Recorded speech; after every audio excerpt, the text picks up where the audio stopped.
नमस्कार दोस्तों, स्वागत है आपका UK education universe YouTube channel पे। दोस्तों, उत्तराखंड अधीनस्थ सेवा चयन आयोग के द्वारा बीते रात 28 मार्च 2025 को उत्तराखंड कनिष्ठ सहायक यानी कि जो आपका डाटा एंट्री ऑपरेटर और जूनियर असिस्टेंट का एग्ज़ाम था, उसका रिज़ल्ट जारी कर दिया गया है। पहली बार देखने को मिल रहा है कि कनिष्ठ सहायक की जो मेरिट है वो काफ़ी ऊपर उठी हुई है, क्योंकि जो कनिष्ठ सहायक का एग्ज़ाम है इसको ग्रेजुएशन लेवल के जो एग्ज़ाम हैं उससे ऊपर इसकी मेरिट को आंका जाता था। क्योंकि अधिकतर टाइम देखने को मिलता था कि जो कनिष्ठ सहायक की जो मेरिट है वो आपकी लगभग 60-65 नंबर में सिमट जाती थी, चाहे वो यूके ट्रिपल एससी का पेपर हो या फिर यूके पीएससी का पेपर हो। लेकिन इस बार देखने को मिल रहा है जो आपकी कनिष्ठ सहायक की जो मेरिट गई है वो लगभग ग्रेजुएशन लेवल के जो पेपर होते थे उससे ऊपर गई हुई है। तो कहने का मतलब ये है कि पेपर ईजी था। अब था तो नहीं, लेकिन कहने का मतलब ऐसा ही समझा जाएगा इसको कि पेपर इजी था, क्योंकि 80 मार्क्स लोग ऑप्टेन कर रहे हैं। तो कहीं ना कहीं बहुत बड़ी बात है, क्योंकि लेवल पेपर का इतना ज़्यादा भी नहीं था कि 80 नंबर इसमें ऑप्टेन कर पाएँ। लेकिन फिर भी अधिकतर जो मेहनती अभ्यर्थी हैं उनके द्वारा बहुत अच्छे इसमें मार्क्स लाए गए हैं। तो मेरिट का जो पहले आकलन किया गया था वो अधिकतर अभ्यर्थियों द्वारा लगभग 65-70 के बीच में लगभग सभी कैटेगरियों को इसमें इंक्लूड करे थे। यानी कि 65 तक हर कोई, जितने भी यूट्यूबर्स हैं या फिर जितने भी क्लासेस जो कराते हैं अभ्यर्थी या फिर यूट्यूब के माध्यम से जितने लोग क्लासेस ले रहे हैं, सभी टीचर्स का आकलन था कि लास्ट 65-67 के आसपास पे जनरल रहेगी और 65 तक में लगभग जनरल कैटेगरी में सिलेक्शन हो जाएगा। तो हालांकि 65 तक सिलेक्शन तो हो जाएगा, लेकिन फिर भी जो मेरिट टाइपिंग की उठी वो काफ़ी थोड़ा सा ऊपर देखने को मिली हमें। अब मेन मुद्दा ये है, बहुत से ऐसे अभ्यर्थी हैं जिनका मैसेज आ रहा है कि टाइपिंग के बाद कितनी मेरिट जाएगी या फिर कितनी मेरिट रह सकती है, कि हमें टाइपिंग करनी चाहिए या नहीं करनी चाहिए।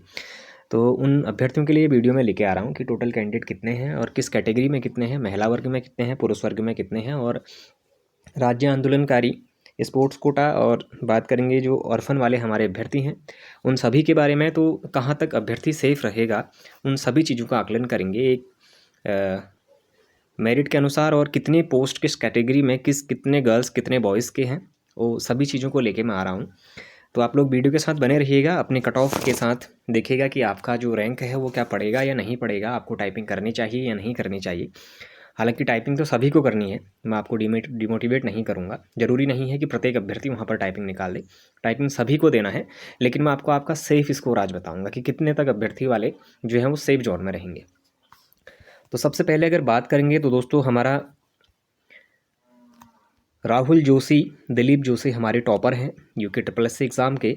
जनरल मेल के कैंडिडेट ये देखने को मिल रहे हैं, 80 मार्क्स लाए हैं ये। दूसरे में आपके मदन चंद जोशी हैं, जो कि मिस्टर कैलाश चंद्र जोशी के पुत्र हैं, AWS। 79.25 मार्क्स इनके देखने को मिल रहे हैं। तो ये आपकी टॉपर्स है, फर्स्ट एंड सेकंड की बात मैंने करी। अब मैं बात करूंगा दोस्तों सबसे पहले कैटेगरी वाइज कितने अभ्यर्थी आपके सेलेक्ट हो सकते हैं उस बारे में।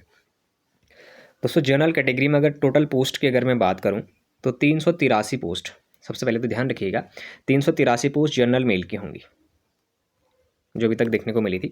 और दूसरी बात, फीमेल की अगर मैं बात करूं तो जनरल फीमेल में 121 पोस्ट आपके रिक्त हैं, कनिष्ठ सहायक की मैं आपको बता रहा हूं। अगर टोटल दोनों को अगर जोड़ें तो दोनों को जोड़ने के बाद अगर हमारे देखी जाए तो हमारे पोस्ट कहीं ना कहीं बहुत आगे देखने को इसमें मिलेंगे आपको। अगर मैं बताऊँ, हाँ सॉरी, 283 इसमें बॉयज़ की होंगी और 121 जो पोस्ट हैं वो फीमेल्स के होंगे। अगर टोटल दोनों को देखा जाए तो 404 पोस्ट आपकी जनरल कैटेगरी में हैं जो महिला एवं पुरुष वर्ग में रहेंगी। 404 पोस्ट महिला और पुरुष वर्ग में रहेंगी जनरल कैटेगरी में। अब उसमें से मैं आप लोगों को अगर बताऊं तो इसमें 404 में से 121 तो महिलाएं हैं और 283 इसमें पुरुष हैं। अब इसमें आप 283 जो पुरुष हैं उन 283 पुरुषों को अपनी जो मेरिट का आकलन है, पुरुष अपनी 283 वाले जो अभ्यर्थी हैं वो अपने मेरिट का जो आकलन है वो करेंगे 69.25 से ऊपर, 283 रैंक तक। और जो फीमेल हैं वो करेंगे आपकी जो मेरिट है वो है 62.75। तो आप लोग 121वें रैंक ऊपर तक। अब लेकिन इसमें एक और चीज़ आप लोगों को देखना पड़ेगा, वो क्या है वो मैं आपको बताऊंगा कि जो आपके 283 पोस्ट इसमें जनरल बॉयज़ के हैं, इस जनरल बॉयज़ में से आप लोग, महिलाओं के तो ठीक हैं 121 पोस्ट आप लोग डायरेक्टली 62.75 में से आप लोग ऊपर को देखेंगे तो आपकी कौन सी रैंक है और उसके बाद कितने अभ्यर्थी बच रहे हैं कि जिस पर आपका रैंक पड़ेगा। तो लगभग आप जिस रैंक में हैं, चाहे 121 के बाद +50 आप लोग कर लीजिएगा, +50 तक में भी आपका पड़ जाएगा, लेकिन उसके बाद थोड़ा सा रेयर केस देखने को मिलेंगे। वहीं अगर मैं बात करूंगा जो 283 पद आपके बॉयज़ के देखने को मिल रहे हैं, तो इसमें से आपके राज्य आंदोलनकारी भी होंगे, इसमें से आपके जो ऑर्फन वाले अभ्यर्थी हैं वो भी होंगे, भूतपूर्व सैनिक भी होंगे, और आपके जो PH दिव्यांग अभ्यर्थी हैं वो भी इसमें होंगे।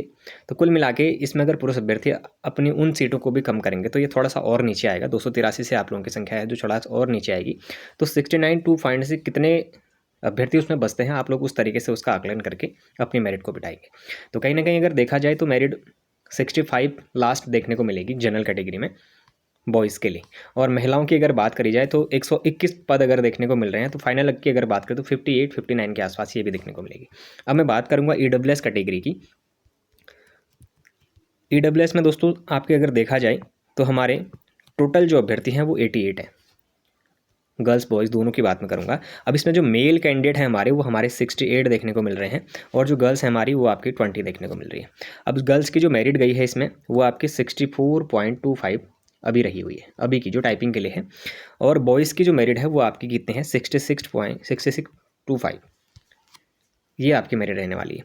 अब मेन दिक्कत ये है जो EWS कैटेगरी वाले हमारे अभ्यर्थी होंगे, जिन लोगों ने जनरल सीट काट ली है वो तो ठीक है, लेकिन जो EWS कैटेगरी की मेरिट लिस्ट में है वो लोग क्या करेंगे, जो 68 सीट बॉयज़ के हैं, इन 68 सीटों में से 68 सीटों में से आपको राज्य आंदोलनकारियों को, भूतपूर्व सैनिक, सेम कैटेगरी जो मैंने आपको जनरल में बताई थी उन सभी में कटेगा। तो कुल मिला के आपके पास जहाँ तक मैं मानता हूँ लगभग 50-55 के आसपास सीट है, फिर उससे थोड़ा सा कम सीटें देखने को मिलेंगी। तो आपकी जो रैंक है EWS कैटेगरी में उसके अनुसार देखिएगा, और लगभग +30 या +50 के आसपास उसको आप मान के चलिएगा, उस कैटेगरी में आपके लगभग सिलेक्शन के चांसेस होंगे। अगर फाइनल की बात करें तो दोस्तों 68 कैंडिडेट जो EWS मेल के हैं, 66.25 आप लोगों की मेरिट इसमें देखने को मिल रही है। तो 62-25 के आसपास लगभग 4 से 5 नंबर ये मान के चलिएगा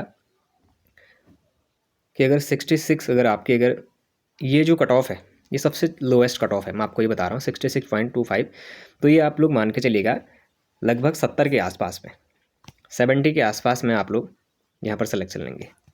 फाइनल कट ऑफ की मैं बात कर रहा हूँ, 70 के आसपास में EWS कैटेगरी सिलेक्शन लेगी। वहीं अगर बात करेंगे हम EWS फीमेल की तो 64.25 आपके अभी फर्स्ट कट ऑफ है, ये आपके फर्स्ट कट ऑफ है। तो आप इसमें 3 से 4 नंबर बढ़ा के चलिएगा, लगभग 68 के आसपास आपकी मेरिट इसमें देखने को मिलेगी। सर जनरल कैटेगरी में मैंने आप लोगों को ऊपर का नीचे बताया है। अगर 69.25 जनरल कैटेगरी की अगर फर्स्ट मेरिट देखने को मिली है, सॉरी मैंने ऊपर का नीचे बताया था, उसमें 69.25 अगर फर्स्ट मेरिट आपके देखने को मिल रही है, तो आपकी जो सेकंड मेरिट जाएगी वो लगभग 73 या फिर 74 के आसपास देखने को मिलेगी जनरल कैटेगरी में, मेल के लिए सॉरी। और फीमेल के लिए आपकी 62.75 है। तो 62.75 का मतलब ये है कि जिसमें जो हमारे अभ्यर्थी होंगे 62 से लगभग 66 के आसपास जनरल कैटेगरी की मेरिट रहेगी। शायद मैंने ऊपर का नीचे बता दिया था उसमें, सॉरी। अब अगर हम बात करेंगे दोस्तों OBC की, तो OBC कैटेगरी में हमारे पास टोटल बॉयज़ हैं 41 और हमारे पास गर्ल्स हैं 10, यानी कि टोटल की बात करेंगे तो 51 आपके टोटल कैंडिडेट इसमें देखने को मिलने वाले हैं। OBC में जो मेल की मेरिट रही है वो अभी सबसे लोएस्ट मेरिट है 67.50, और फीमेल की अगर बात करेंगे तो ये है आपकी 65.75। टोटल सीट आपके यहाँ 41 है और यहाँ आपकी 10 है, ये आपके मेल हैं और ये आपके फीमेल हैं। अब आप लोग आकलन कीजिएगा कि 10 सीटें गर्ल्स 65 के बाद 65.75 के बाद 10 सीटें, 10 के बाद आप 30 सीटें भी उसको मान के चल सकते हैं, ज़रूरी नहीं है कि 10 जो कैंडिडेट है उनके सबके ही टाइपिंग क्वालिफाई हो जाएगी। 20 सीट आप ऊपर मान के इसको चलिएगा। और वहीं बात करेंगे हम लोग मेल की, तो 41 है, तो 41 में से आप सेम कैटेगरी में जो हमने वहाँ पर घटाई है वही आप लोग यहाँ पर भी घटाएंगे। जो आपके राज्य आंदोलनकारी हैं, अनाथ हैं, दिव्यांग अभ्यर्थी हैं, वो सभी कोटा घटने के बाद लगभग आपके पास ज़्यादा से ज़्यादा 30-35 सीट इसमें देखने को मिलेंगी, हो सके तो उससे कम, अब लगभग 25 के आसपास सीट देखने को इसमें मिलेंगी। तो 67.50 के बाद आप लोग इतने कैंडिडेट आपके आगे बच रहे हैं उस पर आप लोग कैलकुलेट करेंगे।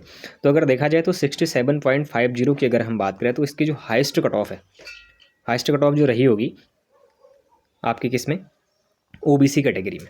तो देखिएगा OBC कैटेगरी की जो हाइस्ट है वो लगभग 74-75 के आसपास बाद में देखने को मिलेगी, क्योंकि OBC में लगभग फाइट देखने को मिला था। तो OBC में अच्छी खासी मेरिट आप लोगों की जाने वाली है, मेल्स के लिए और फीमेल के लिए भी साफ सी इसमें बात है। फिर बात करेंगे हम ST कैटेगरी के लिए। ST कैटेगरी की अगर बात करें तो दोस्तों मेल की संख्या है इसमें 33 और फीमेल की है 11। अगर टोटल की बात करें तो हमारे पास कितने होते हैं, तो 44 होते हैं। 44 कैंडिडेट हमारे पास देखने को मिल रहे हैं, जिसमें से जो 33 हैं दोस्तों आपके बॉयज़ के, उसमें से सबका कोटा कटेगा। उसके बाद जितने अभ्यर्थी बचेंगे फिर आप लोग कैलकुलेट करेंगे। बाकी जो फीमेल्स हैं हमारे 11 फीमेल्स हैं, आप लोग 60.75 से आप लोग आगे कैलकुलेट कर लीजिएगा कितने अभ्यर्थी बचते हैं। लगभग जो मेरिट है वो आपकी 60 के आसपास, 65.75 के आसपास देखने को मिलेगी फीमेल की। और बॉयज़ की अगर बात करें तो दोस्तों बॉयज़ की थोड़ा सा ऊपर ही उठेगी। ऊपर के जो स्टार्टिंग के 25 बंदे होंगे उनकी को देखा जाएगा। अब इसमें केवल ये कनिष्ठ सहायक के लिए नहीं है, जो मेरिट में आपकी बात कर रहा हूँ, ये मेरिट आपकी कनिष्ठ सहायक के बाद जिन अभ्यर्थियों ने अपनी क्वालिफाइंग नहीं कर पाते हैं तो उनको मेरिट मिलेगा। तो उनके लिए भी टोटली इसमें कैलकुलेट करके मैं बता दिया आपको। ऐसा नहीं है कि मेरिट के लिए अलग से मेरिट बता रहा हूँ मैं। मेरिट के लिए जो मैं 30 या फिर 50 प्लस बता रहा हूँ उसे वही है, जो लोग को टाइपिंग क्वालिफाई नहीं कर पाएंगे उनको मेरिट मिलेगा। अब बात करेंगे दोस्तों एससी कैटेगरी की। तो एससी कैटेगरी में टोटल जो कैंडिडेट हैं वो आपके 109 है लगभग। इसमें मैंने 780 के आसपास इसमें कैंडिडेट, कुछ कैंडिडेट इसमें मेरे गलत भी आ रहे थे क्योंकि 771 तो टोटल ही है, तो थोड़ा सा ऊपर नीचे इसमें ज़रूर हुआ है। आप लोग भी अगर कैलकुलेट करेंगे तो आप लोगों को भी पता चल जाएगा। तो 2-4 ऊपर नीचे हैं, वो आप थोड़ा सा देख लीजिएगा, थोड़ा सा मिचमैच हो रहा है। अगर इसमें एससी कैटेगरी में अगर मैं बात करूँ मेल की, तो दोस्तों 65 इसमें मेल देखने को मिल रहे हैं और 49 जिसमें से आपकी मेरिट की आपकी इसमें संख्या रहने वाली है। अगर टोटल को देखा जाए तो 109 है। अब इसमें से मेल और फीमेल देखते हैं। एससी कैटेगरी में जो टोटल मेल हैं आपके, अगर फीमेल को देखा जाए तो फीमेल की जो संख्या होगी आपकी वो रहने वाली है आपकी लगभग 46 तो इसमें महिलाओं के लिए पोस्ट होंगे दोस्तों। फीमेल के लिए आपकी कितनी होंगी, 46 पोस्ट देखने को मिलेगी। और मेल के लिए अगर बात करें तो लगभग 63 के आसपास देखने को मिल रही है। और फीमेल आपकी कितनी होंगी, 46 होगी। अगर टोटल को देखा जाए तो लगभग 109 के आसपास ही निकल रहे थे। अब बात करेंगे मेल की जो मेरिट है वो कितनी गई है, तो दोस्तों आपके 61.25। एससी कैटेगरी में 65.50 तक वालों का सिलेक्शन हो जाएगा। और दूसरी बात अगर देखा जाए तो एससी में जो फीमेल हैं आपकी गई है 58.50। और इसमें जो फीमेल कैटेगरी में है 65.75 तक वाले जो अभ्यर्थी हैं उनका सिलेक्शन इसमें देखने को मिलेगा, क्योंकि जितने पोस्ट हैं उसके अकॉर्डिंगली देखा गया है। अब जो 46 टोटल हैं, तो 46 टोटल कनिष्ठ सहायक नहीं है, ये 46 में आपके मेरिट भी है और कनिष्ठ सहायक भी है। उसी तरीके से 63 में आपके कनिष्ठ सहायक भी है और मेरिट भी है। तो उस तरीके से आप लोगों के मेरिट में जाने वाली है। तो दोस्तों ये आकलन था मेरिट कितनी उठेगी, और ख़ासकर जो ओबीसी कैटेगरी के टॉपर्स हैं वो आप लोग देख लीजिएगा। फर्स्ट के 55 टॉपर आप लोग देख लो। ईडब्ल्यूएस में अगर सेम कैटेगरी में देखा जाए तो फर्स्ट के आप लोग लगभग 88 लोगों को देख लो। जनरल कैटेगरी में स्टार्टिंग के 283 आपके जो बॉयज़ हैं, अगर टोटल की बात करेंगे तो 404 जो अभ्यर्थी हैं स्टार्टिंग के वो आप लोग देख लीजिएगा। एसटी कैटेगरी के स्टार्टिंग के जो आपके 44 अभ्यर्थी हैं उनको आप लोग देख लीजिएगा। और एससी कैटेगरी के स्टार्टिंग के जो आपके 109 अभ्यर्थी होंगे उनको आप लोग देखेंगे। टोटल की अगर बात करेंगे तो दोस्तों टोटल जो अभ्यर्थी हैं लगभग ये मान के चलिएगा 771 आप लोग हैं। तो 771 में से स्टार्टिंग के 771 ही ज्वाइनिंग नहीं लेंगे। सबसे बड़ी बात आप लोग इसको समझिएगा। लगभग ये आंकड़ा 1000 तक, अंडर 1000 तक की जो रैंक में रहेंगे हर कैटेगरी से लेके अंडर 1000 तक की जो रैंक में रहेंगे लगभग उनका सभी का सिलेक्शन होगा इसमें, क्योंकि अधिकतर जो अभ्यर्थी हैं ज्वाइन नहीं करेंगे। तो 771 के बाद हो सकता है कि अधिकतर जो अभ्यर्थी हैं उनका मेरिट में नहीं अगर लेना चाह रहे हैं तो वो लोग नहीं लेंगे, वो स्किप करेंगे किसी अन्य पद में अगर वो जाना चाहेंगे। तो यहाँ से जो अभ्यर्थी हैं अंडर 1000 वाले उनका सिलेक्शन यहाँ देखने को मिलेगा। तो आप लोगों को डिमोटिवेट होने की आवश्यकता नहीं है। टाइपिंग सभी लोग देंगे जिनका भी नाम इसमें आया हुआ है। और टाइपिंग के बाद जो फाइनल मेरिट रहेगी वो कुछ इस कदर रहेगी जो मैं आप लोगों को भी डिस्कस कर रहा था, क्योंकि जो ये आकलन है वो मैंने कैंडिडेट के जो मार्क्स हैं उनको गिनने के बाद किया हुआ है कि कितने नंबर तक कितने अभ्यर्थी किस कैटेगरी में आया हुआ है और उसके बाद कितनी आगे इसकी मेरिट जाएगी। तो वो आकलन 4 से 5 नंबर का, इसीलिए केवल मान्यता वाला नहीं किया है मैंने, उसको मानना नहीं कहेंगे, बल्कि जो अभ्यर्थियों की रैंक गिनी गई है कि कितने अभ्यर्थी जनरल कैटेगरी जैसे 283 अभ्यर्थी हैं तो 283 में लास्ट वाला कितने में आ रहा है उसको गिनने के बाद तब जाके मैंने ये मेरिट डिस्कस की हुई है। तो दोस्तों अगर आप लोगों को ये मेरिट पसंद आई हुई हो और कनिष्ठ सहायक का रिज़ल्ट के बाद ये जो डिस्कशन हमारा चला था, तो खासकर मेरिट पर आप लोग क्या कहना चाहेंगे, क्या मेरिट सही थी या फिर पेपर के हिसाब से क्या मेरिट सही देखने को मिली, उन सभी चीज़ों पर भी आप लोग अपने कमेंट के माध्यम से मुझे बताइएगा कि आप लोगों को कितना इस तरह सही लगा मेरिट जाने का, और टाइपिंग के लिए इतने अभ्यर्थियों का जो सिलेक्शन हुआ है क्या वो सही रणनीति थी आयोग की। आप लोग एक बार ज़रूर कमेंट इसको भी ज़रूर कीजिएगा। बाकी आज का जो अपडेट था वो डाटा एंट्री ऑपरेटर और कनिष्ठ सहायक यानी कि जूनियर असिस्टेंट के मेरिट डिस्कशन एवं आप लोगों को जो डिमोटिवेट हमारे कैंडिडेट हो रहे थे उनके लिए ये वीडियो मैं लेकर आया था। तो दोस्तों यदि अगर आप लोगों को ये वीडियो पसंद आया हुआ हो तो आप लोग चैनल को जरूर सब्सक्राइब कीजिएगा, अपने दोस्तों के साथ चैनल को जरूर शेयर कीजिए, बाकी लाइक कीजिए, कमेंट कीजिए और बने रहिएगा UK education universe YouTube channel के साथ। धन्यवाद।